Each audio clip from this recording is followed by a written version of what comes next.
Bara bin Malik al-Ansari. Ia adalah seorang yang rambutnya tak teratur, wajahnya terlihat hitam, dan tubuhnya kurus.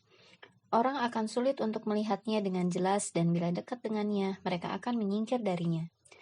Meski demikian, dialah orang yang dapat membunuh 100 orang musyrikin dalam duel 1 lawan 1.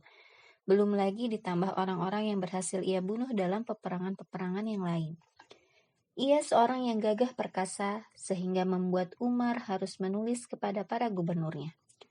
Janganlah mengangkatnya sebagai pemimpin pasukan karena dikhawatirkan ia akan menghancurkan mereka dengan keberaniannya itu. Dia adalah Bara bin Malik al-Ansari, saudara Anas bin Malik al-Ansari, pelayan Rasulullah Shallallahu Alaihi Wasallam. Seandainya aku berusaha menceritakan kisah kepahlawanan Bara, maka akan membutuhkan pembahasan yang panjang. Oleh karena itu, akan saya sampaikan padamu sebagian kisah kepahlawanannya yang dapat meyakinkan Anda terhadap kisah-kisah kepahlawanan yang lainnya. Cerita itu dimulai saat hari-hari pertama wafatnya Rasulullah, ketika banyak orang Arab yang murtad, keluar dari agama Allah, sehingga hanya orang Mekah, Madinah, Taif, dan beberapa kelompok lain yang Allah kuatkan jiwa mereka untuk tetap dalam keislaman. Abu Bakar tegar dalam menghadapi fitnah yang merusak ini, setegar gunung yang kokoh. Ia menyiapkan 11 pasukan muhajirin dan ansor, serta menunjuk 11 panglima untuk ke-11 pasukan tersebut. Ia melepas seluruh pasukan itu ke seluruh penjuru Arab agar dapat mengembalikan orang-orang murtad ke dalam agama Allah, dan bisa menyadarkan orang-orang yang melenceng dari jalan lurus itu dengan pedang. Adapun kelompok yang paling banyak memberikan perlawanan dan memiliki jumlah banyak adalah Bani Hanifah, para pengikut Musailamah al-Kadzab. Musailamah mendapatkan dukungan dari kaumnya dan sekutunya kurang lebih 40.000 orang tentara untuk berperang. Kebanyakan mereka mengikutinya karena fanatisme, bukan karena keimanan kepada Musailamah. Sebagian mereka berkata, "Aku bersaksi bahwa Musailamah seorang pembohong dan Muhammad benar. Tetapi bagi kami, pembohong dari Bani Rabiah lebih baik daripada seorang Bani Mudlar yang jujur." Musailamah al-Kadzab berhasil mengalahkan pasukan pertama kaum muslimin yang mereka hadapi di bawah pimpinan Ikrimah bin Abi Jahal. Khalifah Abu Bakar As-Siddiq mengirimkan pasukan yang kedua di bawah kendali Khalid bin Walid dengan disertai para sahabat terkemuka, dan di antara pasukan itu terdapat Bara bin Malik dan beberapa pemberani muslimin yang lain. Kedua pasukan tersebut bertemu di tanah Yamamah, tepatnya di Najd. Begitu perang dimulai, tampaklah pasukan Musailamah lebih mendominasi dan keguncangan dihadapi tentara muslim.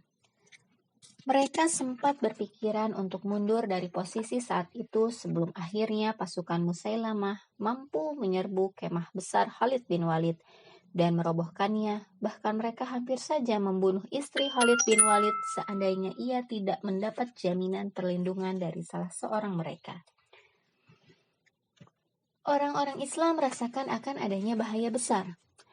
Mereka paham jikalau mereka harus bertekuk lutut di hadapan Musailamah, maka tak akan ada lagi cerita tentang Islam setelah hari itu, serta tak ada lagi orang yang menyembah Allah. Tiada sekutu baginya di atas tanah Arab ini. Khalid mengambil kembali pasukannya untuk mengatur strategi. Ia pisahkan antara muhajirin dan ansor, sebagaimana ia memisahkan anak-anak dari perkampungan Baduy satu dengan yang lainnya. Setiap keturunan dari satu keluarga ia kumpulkan dalam satu bendera, agar diketahui mana yang gagah dalam peperangan dan mana yang kalah. Kedua pasukan terlibat dalam pertempuran yang dahsyat yang belum terjadi dalam peperangan muslimin sebelumnya. Pasukan Musailamah tegar dalam peperangan setegar gunung yang kokoh.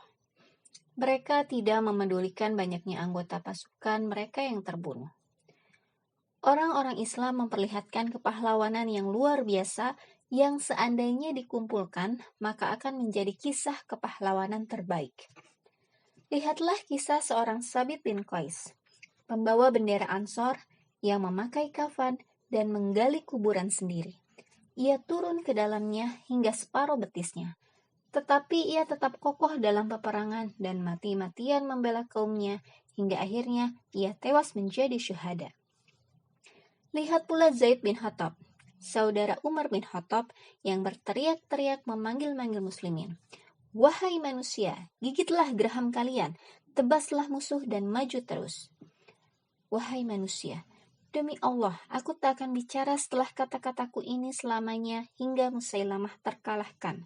Atau aku menghadap Allah dan aku sampaikan perihal Musailamah kepadanya dengan hujahku. Kemudian ia menyerang kaum murtad itu dan berperang terus hingga ia terbunuh. Salim, Maula Abi Huzaifah, membawa bendera muhajirin. Kaumnya khawatir dirinya akan lemah dan terguncang, sehingga mereka berkata kepadanya, "Kami khawatir engkau akan diserang dari depan." Maka Salim berkata, "Jika kalian diserang dari depan, sungguh akulah sejelek-jelek ahli Quran." Kemudian ia menyerang musuh-musuh Allah dengan gagahnya hingga ia terluka. Namun, kepahlawanan mereka semua belum ada apa-apanya dibanding kepahlawanan Bara bin Malik al-Ansari.